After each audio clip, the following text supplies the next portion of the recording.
Yo me acuerdo que casi todos los fines de semana que descansaba, los días que descansaba, yo quería renunciar y llamaba a mi novia, llamaba a mi mamá, a mi abuela, pero nunca renuncié, me quedé ahí casi 4 años. Para mí entrenar un cocinero o entrenar cocina es como entrenar un deporte de alto rendimiento. El manejo de una cocina es el manejo del caos, porque entre más famoso es uno, entre más conocido es, más rápido llega la gente y menos se puede equivocar uno. Y yo sí la he cagado en restaurantes donde no he podido dar la talla en la parte inicial y la gente no perdona. Es que como hay tantos críticos y tanta gente detrás de la comida de uno, yo llegué a hacer mi peor comida cuando estaba en el mejor puesto del 50 Best. Yo siempre entendí que mi marca personal es mucho más importante que los restaurantes. Sí, eso me costó un problema enorme con Leonor Espinosa, que no entendió. No, el éxito no viene por casualidad, nunca. Hay chispas de gracia en la vida que Dios le tira y uno la agarra y la aprovecha o no. Y yo creo que para que la cocina colombiana se pueda exportar como la música colombiana, hay que acabar de inventársela. No de reinventarla, no de rescatar, y que me regañe el que no le guste lo que estoy diciendo, sino de inventársela. Ese es el trabajo de los chefs. En eso es que los chefs servimos a la gastronomía de un país. Detrás del nombre, un podcast que cuenta las historias que nadie sabe y todos comemos. Conduce Tatán Mora y Gabriel Durán.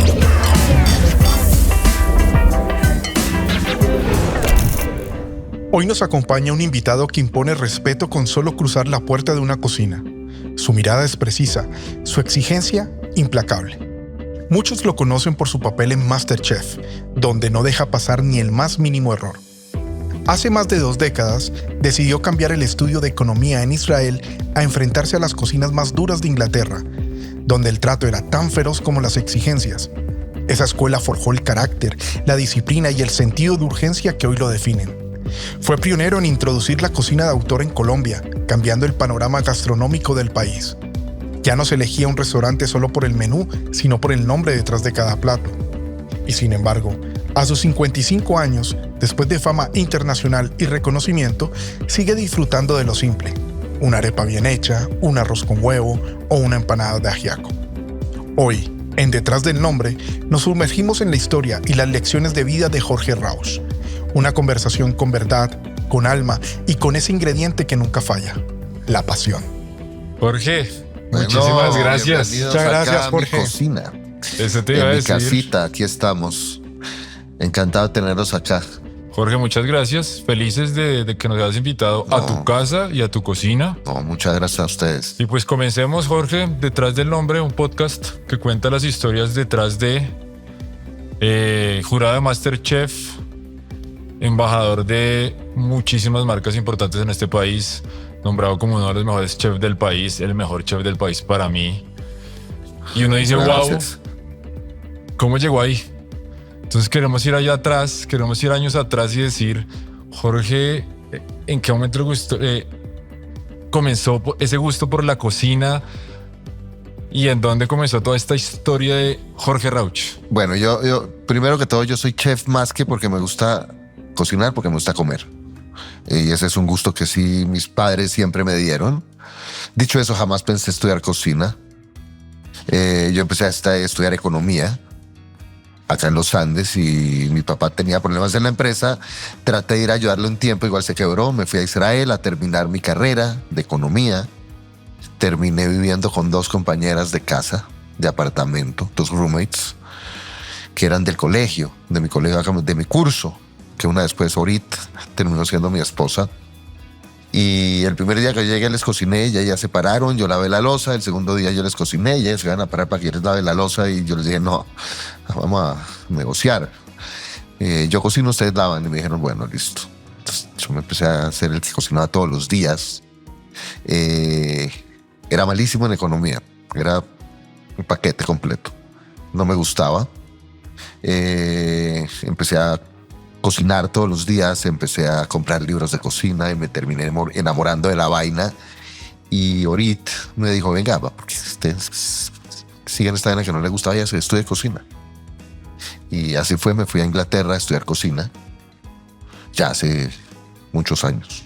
¿En dónde llegaste a Inglaterra? ¿En dónde fue esa primera La primera experiencia en la escuela se llamaba St. Mary's School of Cookery y quedaba en Woking, que es una especie de pueblo en los suburbios de Londres. Muy lindo, era muy, muy divertido. ¿Y llegas a hacer qué? Estudiar cocina. Sí, pero ¿cómo fue el proceso de ingresar? Bueno, uno hace la aplicación, entra a la escuela y empieza a estudiar, no es tan complicado. Ok. Y hice ahí mi carrera, hice mis estudios y lo más importante que salió de ahí, además de aprender unas ciertas bases de cocina, es que me consiguieron el trabajo que yo quería. Me ayudaron a conseguir el trabajo en un restaurante que se llama Le Manoir aux Quatre Saisons. Era uno de los restaurantes más famosos del mundo, todavía es muy famoso, y empecé ahí. Ok. ¿Qué tal la escuela en ese restaurante? Muy dura. Le Manoir era uno de los restaurantes más difíciles para trabajar. De ahí apareció, ahí trabajaron chefs como Marco Pierre White, Heston Blumenthal. Wow. Dicen que es el restaurante de donde han salido más chefs con estrellas Michelin del mundo. Era muy duro. Era como la exigencia era tremenda. Era como uno trabajar en Hell's Kitchen, era igualito. El programa de tele. Sí. Yo me acuerdo que casi todos los fines de semana que descansaba, los días que descansaba, yo quería renunciar y llamaba a mi novia, llamaba a mi mamá, a mi abuela, pero nunca renuncié, me quedé ahí casi 4 años y ahí hice mi entrenamiento en cocina. ¿Qué es lo más duro que debe estar un muchacho preparado hoy día como para afrontar ese tipo de entrenamiento? Lo que pasa es que se ha vuelto difícil con los chicos. Para mí entrenar un cocinero o entrenar cocina es como entrenar un deporte de alto rendimiento. Y para uno volverse bueno tiene que exigirse. Presión. Presión. Es difícil, hay que trabajar bajo presión, hay que aprender, no se puede uno equivocar. Cuando uno está en un restaurante de 2 o 3 estrellas Michelin, las equivocaciones no existen. Y hay un control de calidad que es muy hijueputa, donde uno no lo dejan equivocarse. O lo dejan equivocarse, pero las equivocaciones no salen a la mesa. Okay. Entonces era como entrenar en un sitio donde se entrenan deportistas de alto rendimiento. Cuando yo llegué a Colombia, eso fue lo que traté de hacer.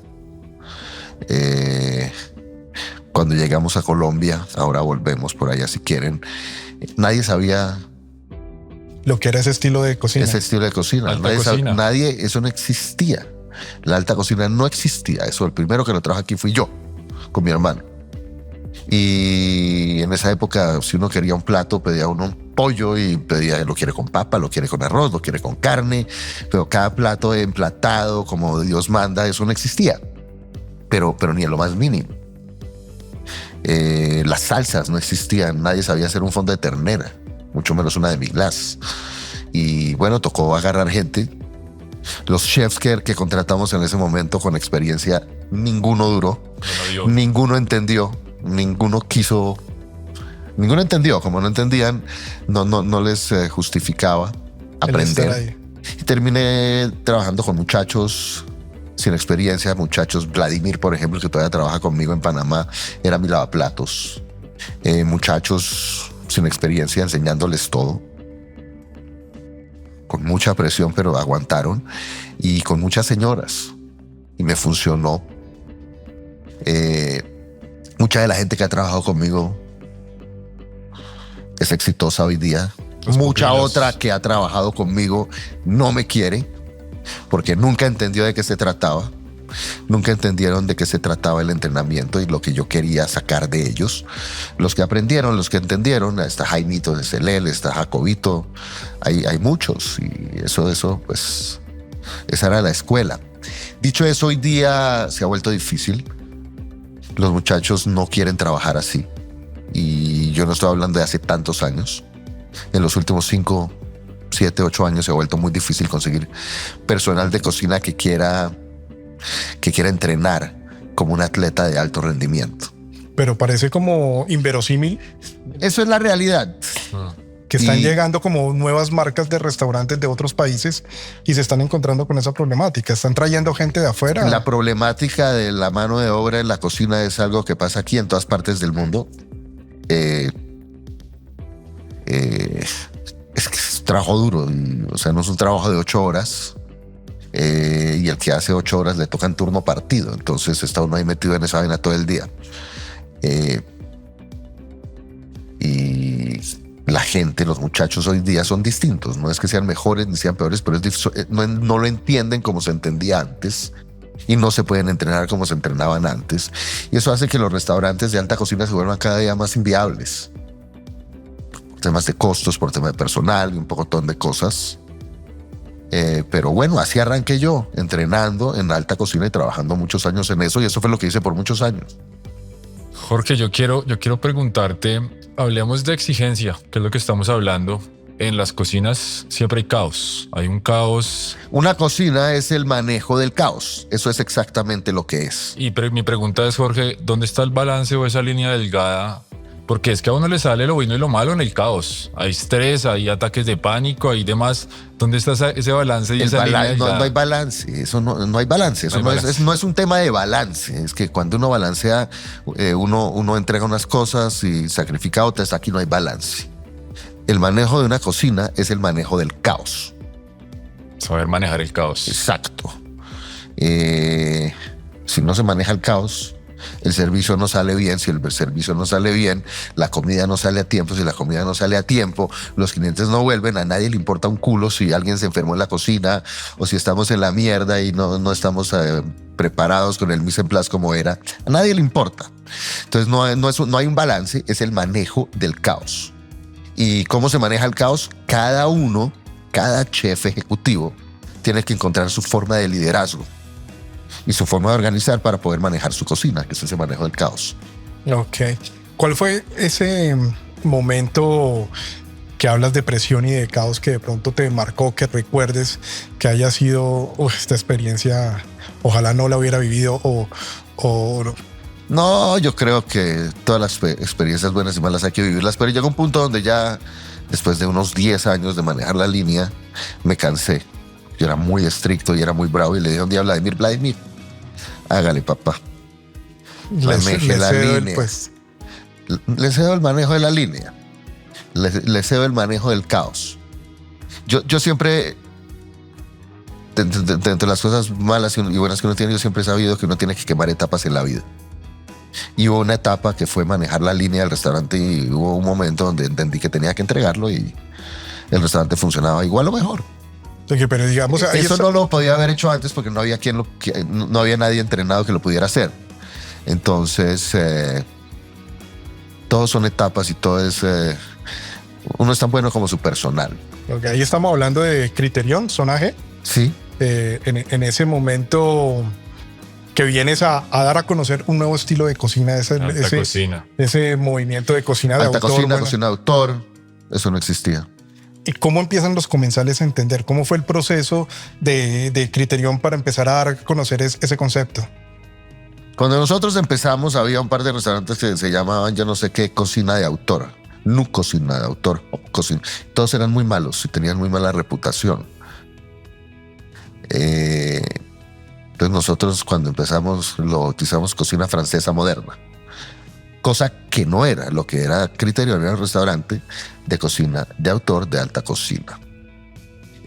Claramente que lo que nosotros hacíamos no existía. Alta cocina con técnica francesa. Tuvimos suerte en varias cosas. Lo primero es que tuvimos una excelente jefa de prensa. En esa época todavía salir en el PR. En esa época salir en El Tiempo, salir en las revistas, todo eso funcionaba. Son cosas que hoy día de golpe ya no funcionan. Hoy día el mundo es muy distinto. Tuvimos la suerte de ser dos hermanos calvitos, parecidos, y cocinábamos rico y el restaurante a las 2 semanas se empezó a llenar. ¿Qué tipo de platos comenzaron a hacer ustedes para entender un poco mejor por qué la gente no lo entendía? ¿Qué ingredientes tenían? ¿Qué ofrecían? De golpe no era tanto los ingredientes, sino las técnicas y el estilo. Como les dije antes, si uno iba a un restaurante antes, vayamos un poco más allá. hace 25 años, cuando la gente iba a un restaurante, lo escogía en una forma étnica.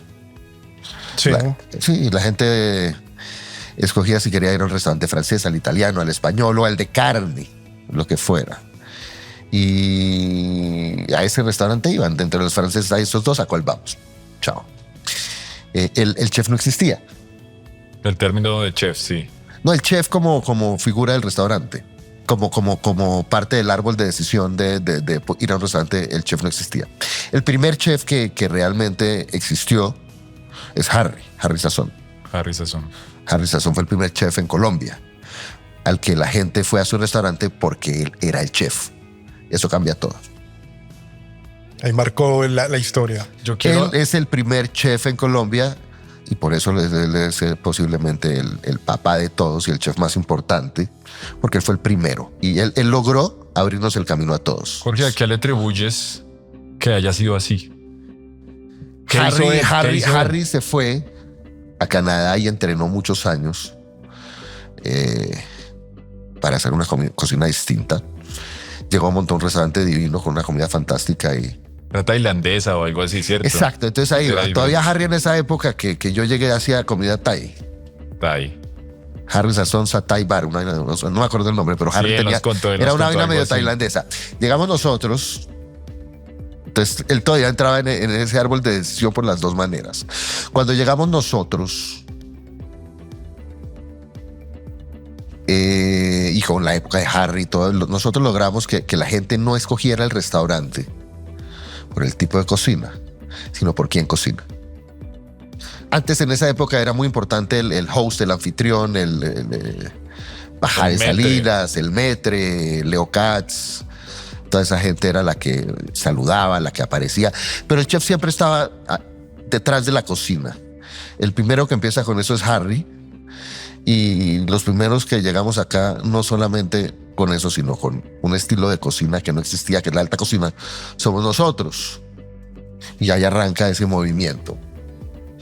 Cuando aparecemos nosotros, cuando aparece en esa época, Leonor, Tomás Rueda, de Donosia, que ya lleva toda la vida, y otros tantos, logramos hacer una cocina de autor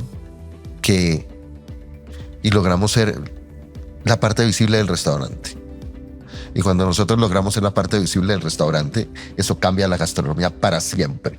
Claro. Porque los jóvenes se dan cuenta que vale la pena estudiar cocina y ser uno la cabeza de su restaurante. Antes el chef que fuera el dueño, eso no existía. No pasaba, no tenía ningún sentido. Y el único sentido que eso pasaba de golpe era en Francia. Eso empezó a cambiar hace 25, 30 años. Y ese es el cambio que el primer cambio que le damos a la gastronomía en nuestra época es que logramos que los chefs sean la parte visible y la parte central del restaurante, que la gente quiera ir a comer la comida del chef y no la comida de un país. Ahí está. ¿Cómo empiezas a estructurar? Porque bueno, has dicho que ha sido muy difícil toda la parte de conseguir personas idóneas que quieran esta carrera con ese tipo de presión. Fue muy difícil, pero fue más fácil que ahora. Pero pues, a lo que voy es que llegas no a tener... No eran personas idóneas. 10 restaurantes no en eran un momento personas determinado. Pero no eran personas idóneas. Logramos encontrar gente que quisiera trabajar y aprender. Exacto. Pero cuando tienes ese crecimiento... En la medida que uno empieza a crecer... O sea, en la medida que uno empieza a crecer... O sea, es que no me imagino la presión para ti. Si no tenías la gente y empiezas a crecer con otro tipo de restaurante, local... Es difícil, es difícil. Es difícil, pero siempre crecimos teniendo un par de fichas. Si yo no tengo una ficha para ir al restaurante, no lo abro. Y mucho menos hoy día. Pero claramente que abrir un restaurante siempre es un dolor de cabeza enorme. Es un riesgo enorme. Porque entre más famoso es uno, entre más conocido es, más rápido llega la gente y menos se puede equivocar uno. Y yo sí la he cagado en restaurantes donde no he podido dar la talla en la parte inicial y la gente no perdona. ¿Cómo cuál? ¿Cómo cuál? Buena pregunta. No sé, por ejemplo, Bistronomy de la 70 con Sexta. Ok. Si la gente no encuentra el producto perfecto desde el primer día, La gente no vuelve. Algo pasa. Y entre más famoso es uno, más duro le dan. Claro. Entonces uno tiene la ventaja de que si uno abre, la gente llega. Pues si uno no cumple con las expectativas, la gente no vuelve. O sea, a mí no me juzgan como juzgan un restaurante que no tiene un chef. No, y posiblemente también el proceso creativo, porque bueno, hemos entrevistado restaurantes o chefs que tienen diferentes restaurantes, pero de la misma temática. Bueno, hay otro mundo, el tema de las franquicias, etcétera, pero tú apareces abriendo un mundo de creatividad en donde sí.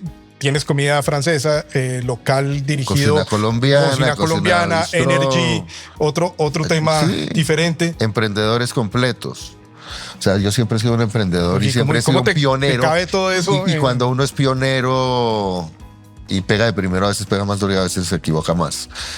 Nada, ese fue mi temperamento, mi drive para la vida es hacer cosas. Más que la plata es crear, es hacer cosas nuevas y lindas. Jorge, en ese mundo de la gastronomía, restaurantes, caos, cocina, ¿llega o en qué momento llega la televisión? Me voy a poner a hacer un chef de televisión. ¿Cómo llegó eso? No, yo no decidí ponerme a ser un chef de eso? televisión. Son las cosas que pasan en la vida. Yo, hace 18 años, me llamaron a hacer un casting para El Gourmet.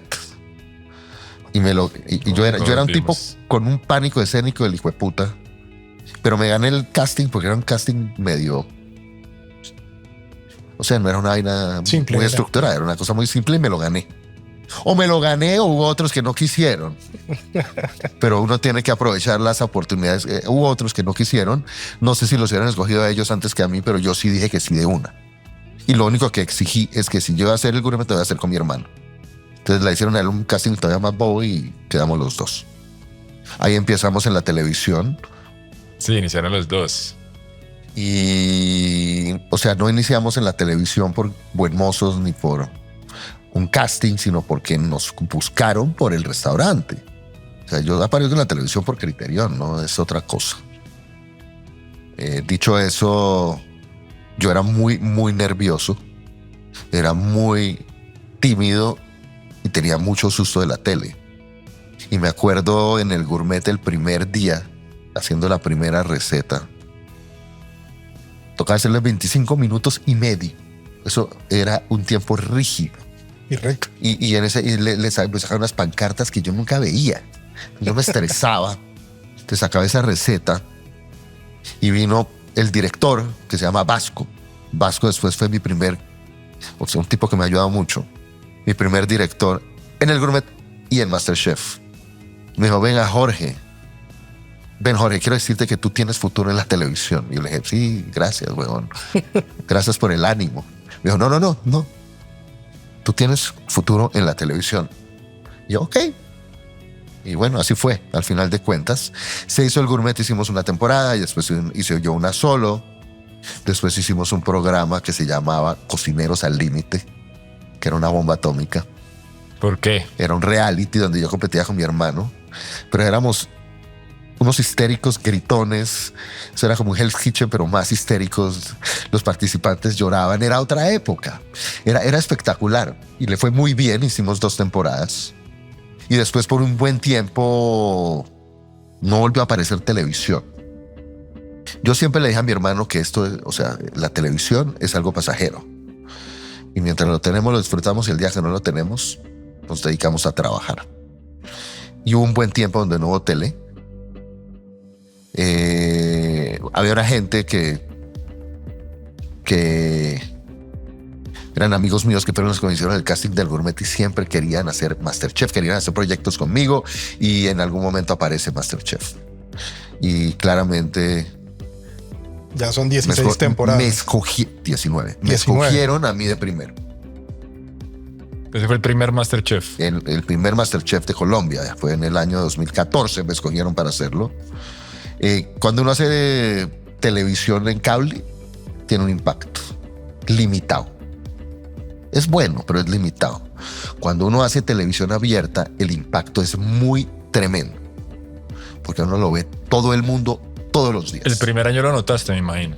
De una. A los 5 días o sea, y empezamos con Nico y con Paco y con Claudia y empezamos estábamos todavía filmando mientras estábamos saliendo al aire. Y me acuerdo que una vez llegamos a Cali, yo no me acuerdo de nada, y empezó a llegar la gente a pedirnos fotos. Y empezó a llegar la gente. Nosotros pensamos que las fotos eran para Claudia. Y no, ¿cuál para Claudia? Claudia, me tomó una foto con los chefs. Era una vaina como, ¿qué es esta vaina? Y bueno, ahí arranca mi historia de MasterChef, que han sido ya 19 temporadas. 10 de Colombia, 6 de Ecuador, 3 de Chile. Más de 2.000 capítulos. Eso es mucho. Bastante. Mucho camello. Supóngase que 2.000 capítulos uno hace 2 capítulos diarios. Si son 2.000 capítulos, 2 diarios son 1.000 días. 1.000 días son 3 años, sin calendario parar. Metido todos los días haciendo MasterChef. ¿Y cuál de pronto disfrutas más, el que es celebrity o el que Cada es con personas del MasterChef común? Lo disfruto igual. Los de gente normal son fantásticos. El tono es totalmente distinto. Los que son celebrity los disfruto cuando son Los de Chile, junior. cuando son de Ecuador. O sea, yo cada uno me lo disfruto. O sea, de verdad que yo amo hacer MasterChef. Creo que lo hago bien. Cada día que llego trato de hacerlo mejor. ¿Y qué te ha Después de 2.000 sorprendido capítulos. de los junior, por ejemplo, que cuando hacen con niños, qué te ha sorprendido Que los niños, por tener menos... ¿cómo se dice eso? Por tener menos prejuicios, son más creativos y cocinan mejor. Increíble. O sea, hemos hecho 3 juniors, más o menos. Uno. Solo uno. Sí, porque uno los ve y hacen unas cosas que uno Tremendo. dice a qué horas Sí, es tremendo. y cómo se preparan y saben cómo se hace el mix de productos y queda uno totalmente sorprendido. Y bueno, y yo mientras hacía MasterChef también seguía abriendo restaurantes. Yo he trabajado un montón en la vida. O sea, si de algo no me pueden culpar es de no trabajar. En esa época que estábamos en MasterChef también apareció el 50 Best y estuvimos de primeros varios años en Colombia. Ahí están los trofeitos. Ahorita los vemos. Ahí si quieren los ves, si no, no es tan importante. Era lindo, pero casi que el mejor día es el que uno entra y el segundo mejor es el día que uno sale. Porque eso genera una presión innecesaria. No quiero criticar mucho el 50 Best, pero pues algo que sí les puedo decir es que como hay tantos críticos y tanta gente detrás de la comida de uno, yo llegué a hacer mi peor comida cuando estaba en el mejor puesto del 50 Best. Tratando uno de complacer... El estándar que se estaba No haciendo. el estándar, no se trata del estándar, sino lo que quiere el crítico español y la crítica argentina, y entonces que el producto local y que las raíces o sea, mis raíces son muy distintas. Yo soy judío, mi familia viene de Polonia. Esa es la comida de mi casa. Obviamente que me encanta y tengo raíces colombianas y tengo restaurante de comida colombiana. Ese tema de la raíz, y eso empezó a enloquecer a todos los pelados. Y hoy día dan la vida por eso. Y en el momento que dan la vida, por eso le venden el alma al diablo, porque empiezan a hacer una comida que no es comercial, que es para turistas, que es para gente foodie que viene a eso, y el día que salen, se acabó el negocio, se quedaron sin restaurante. Entonces mi recomendación, si hay alguno de ellos que lo está viendo, es que cuiden el cliente local. Su casa, como decía Harry. Cuiden el cliente local.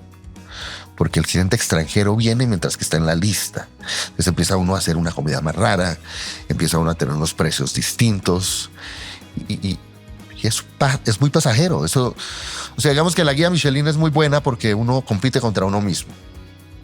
Entonces yo me gano 3 estrellas y si las quiero mantener, yo sé qué tengo que hacer. En esta vaina no.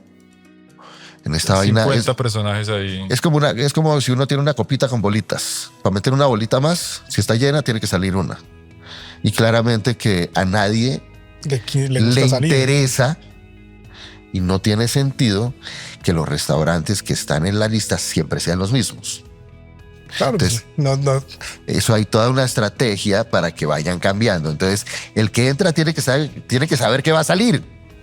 Tienen que saber qué va a salir, cuándo no sé, pero pronto va a salir.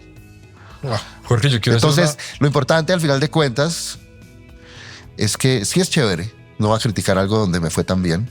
Fueron 5 o 6 años, 4 de ellos de primero, que me beneficiaron también, pero es algo que hay que tener en contexto, y los jóvenes, sobre todo, son la gente que va a ver esto, que entiendan que uno tiene que hacer su cocina para su gente.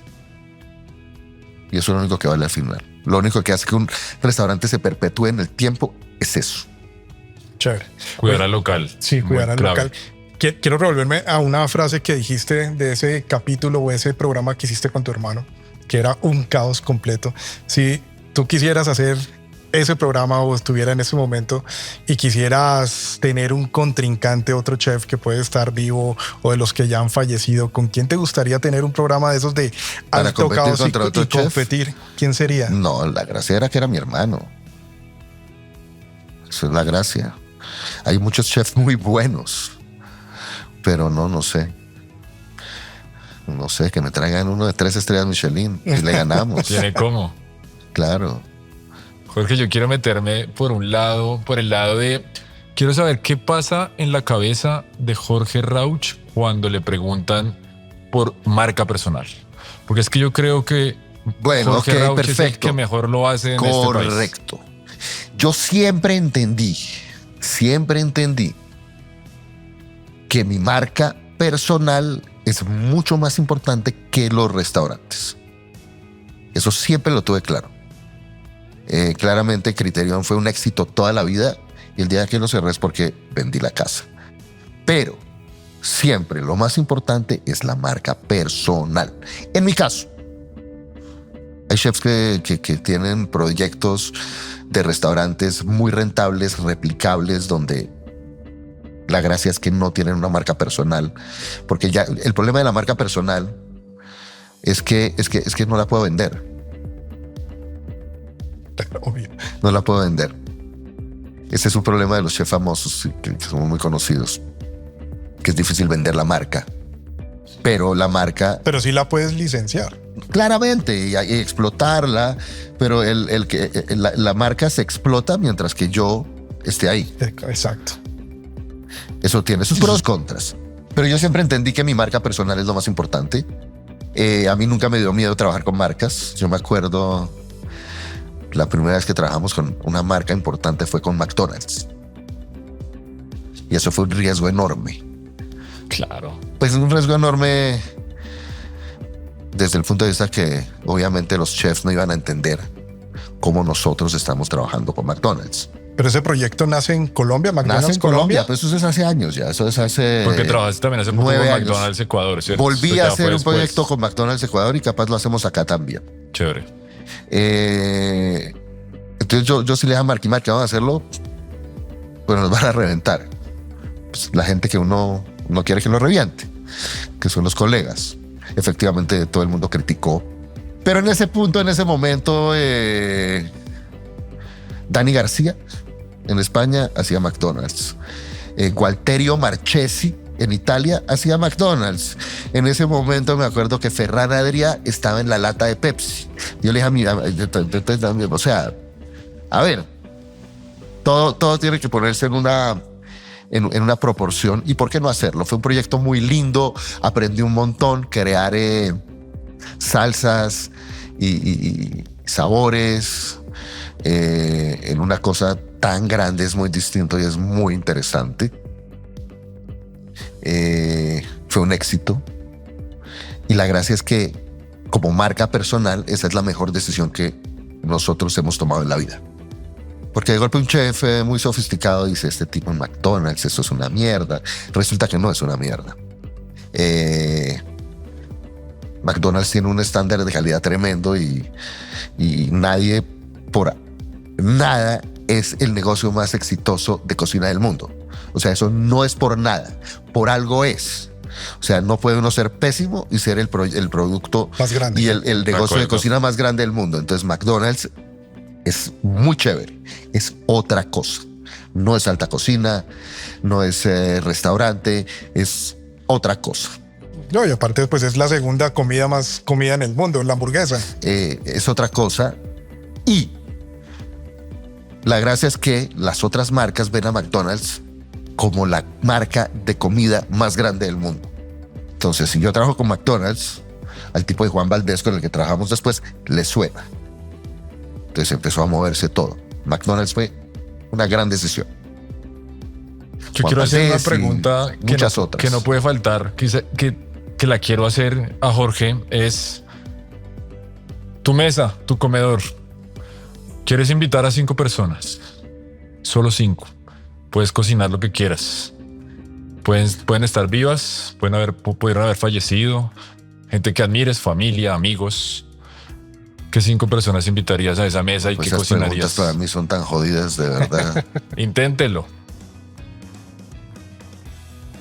Bueno, de golpe invita a uno a Escoffier y a Paul Bocuse. Invita a uno a Golda Meir, qué sé yo, Pero tremenda a mi mesa. abuelo.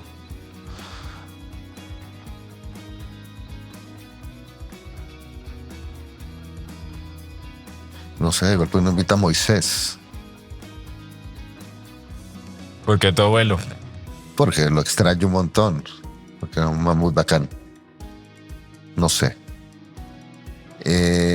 Dicho eso, no, ya hablando en serio, si uno quiere invitar gente a comer, más que gente conocida, más que gente famosa, es los colegas.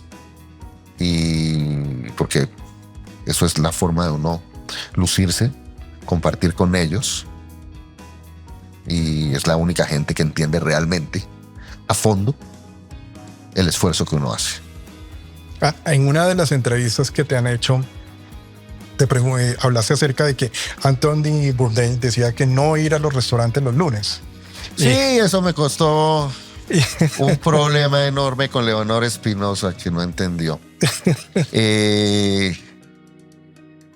Anthony Bourdain decía que uno no ir a los restaurantes los lunes porque la comida no es fresca. Yo no soy nadie para decirlo. En mi restaurante siempre la comida era fresca porque yo abría los domingos también. Lo que pasa es que estuve yo en un programa con estos comediantes, con Frank, con Chicho y con Adrián, y me hicieron esa pregunta: chef, ¿usted cree que uno no debe pedir el plato del día porque es lo que se está quedando en la nevera? Y yo les conté eso que dijo Anthony Bourdain, que lo dice en su libro realmente. Y después le dije, no, mentiras, eso no es verdad. No necesariamente es verdad. Y me empezaron a dar en redes. Siento que ese era un stand-up comedy. O sea, cuando es comedia, es comedia. Es duro ser una figura pública con la marca personal. Es duro ser una figura pública y claramente que es chimbo de parte de los medios de comunicación que hagan un titular sensacionalista con algo sacándolo de contexto, que fue lo que hicieron. Entonces hubo gente del gremio, que ya dije, que en vez de investigar el tema, cogieron el titular y trataron de reventarme. O sea que el nivel de competitividad también es fuertísimo entre los colegas, ¿no? Desde mi lado, no. Yo siempre ayudo a todo el mundo. Si usted ve, yo tengo mis pupilos siendo más exitosos que yo. Orgulloso siempre. Nunca he dicho una mala palabra. Total. Jorge, yo lo conozco hace un tiempo y usted camella demasiado. Camello. Bendito Dios. Hoy, para que sepan, casi demoramos casi un año para poderlo tener aquí sentado. En algún momento, Jorge es de los que dice, me retiro y me voy a la playa y no hago más. O Jorge está en la cabeza de voy a trabajar en el gremio gastronómico hasta que la vida me dé. Mire que yo he sabido quemar etapas. Yo tenía 10 restaurantes. Claramente en pandemia tocó cerrar varios. Y hoy día estoy casi jubilado de los restaurantes. Tengo varios, los tengo en franquicia, los tengo en otro modelo, pero yo ya no opero restaurantes, porque lo hice 25 años y ya me cansé. Es una etapa más. Así como todo en la vida son etapas, esa es una etapa que ya quemé. Ahora tengo mi marca personal, tengo mis programas en la tele, hago un montón de contenido en redes y me he vuelto un influencer. Y eso no me da tiempo. Yo por eso también entonces vendí Criterion, vendí el restaurante, la casa. Porque a mí el trabajo que tengo no me da tiempo de dedicarle el tiempo a Criterion que merece. no me da el tiempo. Pero con el Y paso lo de que los yo hago tiempos, hoy día lo disfruto un montón. claro. Le llego a mucha gente. Cuando uno tiene un restaurante tiene la posibilidad de llegarle a las 100 personas diarias. Hoy día yo le llego a mucha gente. Y yo siempre llego con mensajes positivos, ya sea recetas, ya sea temas de ejercicio, todo es positivo. Y eso es importante también, yo creo, ¿no? Yo en redes sociales tengo muchos seguidores, Claro, millones. casi 6 millones en total. Pero es que se Entonces, nota el trabajo. O sea, tenemos un Jorge Es que ha Rauch, hecho el proceso. emprendedor, empresario, 10 restaurantes, los libros que has escrito, que son 10 como libros. 8, 10 libros, los programas de televisión, la licencia de tu marca personal. Todo. Es decir, o sea, el éxito no viene por casualidad, sino que es un No, mix. el éxito no viene por casualidad, nunca. Hay chispas de gracia en la vida que Dios le tira y uno la agarra y la aprovecha o no. Entonces, si a mí me apareció elgourmet.com y yo fui el que lo agarré y supe qué hacer con él, es algo que no le llega a todo el mundo. Me llegó a mí, pero yo lo supe aprovechar. Entonces, hay una chispa de gracia divina, pero el resto lo hace uno. Nada, todo es a punta de trabajo en mi caso. Cuando nosotros empezamos no teníamos un peso. Teníamos muy poca plata, que una parte nos dio mi mamá, una parte mi abuela, y con eso logramos abrir Criterion. Si no abrimos esa semana, las 2 semanas estábamos quebrados. Fue un riesgo enorme, y bueno, juegue y trabaje duro y piénselo y disfrútelo. Hay que disfrutar el proceso también. Aquí yo creo que vamos a retar a Jorge, porque bueno, sabemos que el tiempo era limitado el día de hoy. Hacerle una nueva invitación, porque es que creo que tenemos mucho por hablar y sé que el tiempo está Bueno, súper guarde corto. para una segunda. Y guardamos vamos a hacerlo, para el vamos a hacer segundo segunda. episodio Pero en de... los estudios de Masterchef sería chévere. De una, Pero ahora ya de una. Se puede. se puede. Chévere. Quiero hacer la última pregunta, ya que, Bueno, que sabemos que tenemos el tiempo. Hágale 10 minutos más. Bueno. Listo. Hágale. Para la gente que quiere saber más, pero igual se la voy a hacer. Hagámosla la de una pregunta vez. de una vez. Miramos la trayectoria de Jorge, lo que estabas hablando, libros, restaurantes y demás. Mira tu trayectoria, a qué huele, a qué sabe y a qué suena Jorge Rauch. La trayectoria de Jorge Rauch. ¿A qué huele, a qué sabe y a qué suena? ¿A qué huele mi trayectoria? Huele a perfume de rosas, yo qué sé. Sabe a... Pucha, mi ingrediente favorito, que es el caldo de pollo. Yo hago las salsas de los pescados con caldo de pollo. ¿Y cuál era la otra? ¿A qué suena? ¿A qué suena?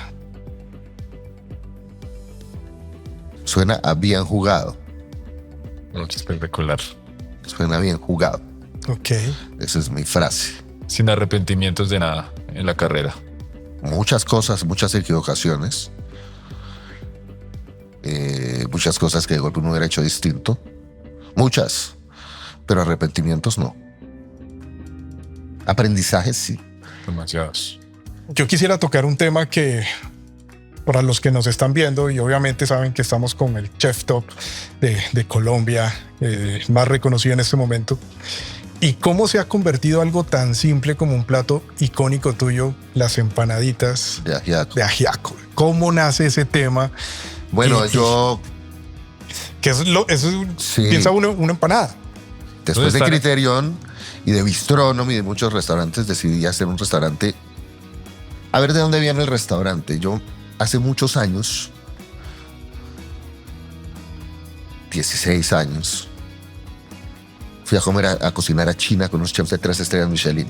Cuando eso no existía, me invitaron a cocinar A mí China. a China, Beijing, con chefs de 3 estrellas Michelin. Había un chef de Nueva York que se llama David Burke, que era muy famoso. Él sí no tenía estrellas Michelin porque no había estrellas Michelin en Estados Unidos, pero era un chef muy famoso que fue.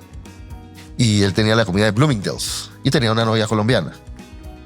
Y me decía, es que yo vendo los buñuelos empacados como si fueran bolas de tenis, porque son perfectos, son redondos. Y yo me puse a pensar, el buñuelo es la vaina más del putas que hay. La vaina más del putas, porque son perfectos, redondos, esponjosos, crocantes. Y uno aquí la única forma que se los come es solos o con natilla. Entonces yo me puse a pensar, ¡jue madre! Hay que hacer algo con el buñuelo. Y me inventé mis buñuelos rellenos. Y ya, sí, empezamos con el buñuelo relleno, empezamos a jugar con el concepto. Entonces yo lo que pensé en ese momento era hacer un restaurante de comida colombiana no tradicional. O sea, no comida tradicional. Porque claramente que si yo me pongo a hacer comida tradicional me revientan. Porque a nadie le parece que el ajiaco del restaurante va a ser mejor que el de la abuela o el de la tía. Me pareció muy riesgoso. Y en ese momento ya me pareció que tocaba meterle a la comida colombiana. Okay. Y de ahí aparece la empanada de ajiaco y aparece este concepto divino que todavía lo tengo en Casa Palermo, donde hacemos platos colombianos no tradicionales. Técnicas colombianas, sabores colombianos, ingredientes colombianos, pero no platos típicos. Y todo viene del buñuelo. Y de esta historia en China. Y siempre me soñé, nunca lo hice al final. Yo sí, a mí me parece que hay muy poco o sea, la comida en Colombia, la gastronomía en Colombia está muy de moda. Y la gente está viniendo cada vez más. Y Bogotá, sobre todo, bueno, Bogotá, Cartagena, me dice, son ciudades que tienen una oferta gastronómica muy bonita. Pero nosotros no hemos logrado exportar un restaurante colombiano.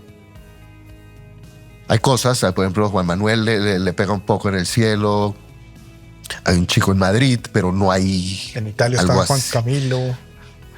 Pero no sé si hace comida colombiana. No, más de estrella Michelin. Por eso, pero hay uno en Madrid que sí hace. Está Juan Manuel que hace comida colombiana. Pero en esa época no estaba ninguno de ellos en eso. Y yo siempre pensé que ese restaurante yo lo quería exportar. Pero mira que ahí tú tocas Me algo pasó que me el tiempo parece y no lo hice, interesante. pero uno nunca sabe. Entonces, por decir algo, hoy tenemos a uno de tus colegas, a Chris Carpentier, abriendo proyectos aquí en Colombia. Claro, siempre alguien tiene que trabajar. Yo ya pasé por ahí, ¿Qué? 25 años. Esos colegas tuyos del exterior, ¿qué ven en Colombia para venir a montar aquí sus proyectos? Nada, Bogotá es una gran plaza. Uf. Chris terminó muy enamorado de Colombia. Decidió venirse a vivir a Colombia y montar su vida acá. Montar su apartamento, montarse su finca, montarse su restaurante y del putas. Jorge, Le pero deseo la entonces, mejor suerte, claro, porque lo suerte quiero a mucho. Chris. Yo creo que pronto lo podemos Sí, tener ya acá. lo hemos Hay que contactado, tenerlo, estamos hay que esperando tenerlo. Sí. respuestas. Exportar restaurantes colombianos al exterior. No sé si sea la manera, es una pregunta, Jorge. ¿Qué le falta a Colombia para llegar a ser top reconocido mundialmente? Como un ejemplo, un Perú. Para Jorge Rauch, ¿qué le falta a Colombia? Buena pregunta. Yo siempre, cuando pienso qué le falta a la gastronomía colombiana para poderse exportar, es lo que se hizo con la música. Carlos Vives, el vallenato típico, la música colombiana tradicional, es muy chévere, pero no es algo que seduce a un extranjero. Entonces, lo que hizo Carlos Vives y otros es lograr volver esa música internacional. Eso es lo que hay que hacer con la cocina colombiana. Tenemos muchos atributos que no tiene Perú. Este es un país alegre, es un país divertido, y esto es lo que hay que mostrar en la cocina. Nosotros tenemos que encontrar la forma de seducir así. Y yo creo que sí se puede. Claramente que sí que vamos a darle a... Y hay que escoger muy bien con qué. Si nosotros vamos a tratar de exportar Sí, hormigas, bueno, sí, no, las hormigas se exportan, pero... pepitoria, cocido cundiboyacense, esa vaina la gente no. Entonces hay que y más allá de eso también la gastronomía de un país no es lo que viene de atrás. O sea, no tiene que ser ancestral, porque lo ancestral en algún momento fue nuevo también. Entonces toca ir renovando, toca ir inventando.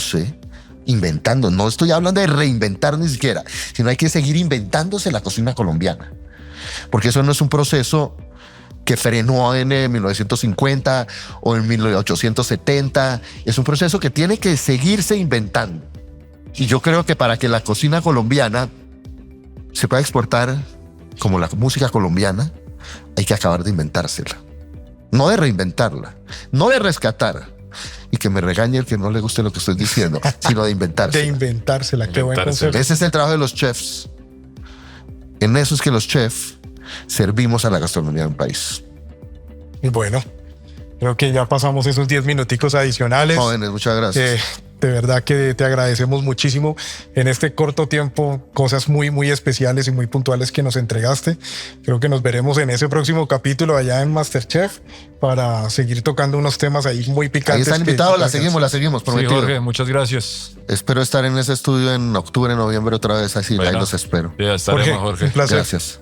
Un placer. Jorge, gracias por el trabajo. Chao. Felicidades por este espacio y que Invitado es muy siempre. importante para que lo vea la gente del común y para que lo vean los chefs, los jóvenes, y escuchen cosas que quieren escuchar y otras que no quieren escuchar. Qué chévere, Jorge. Que ambas son válidas. Gracias. Nos vemos en el próximo episodio. Hasta luego. Detrás del nombre, un podcast que cuenta las historias que nadie sabe y todos comemos. Conduce Tatán Mora y Gabriel Durán.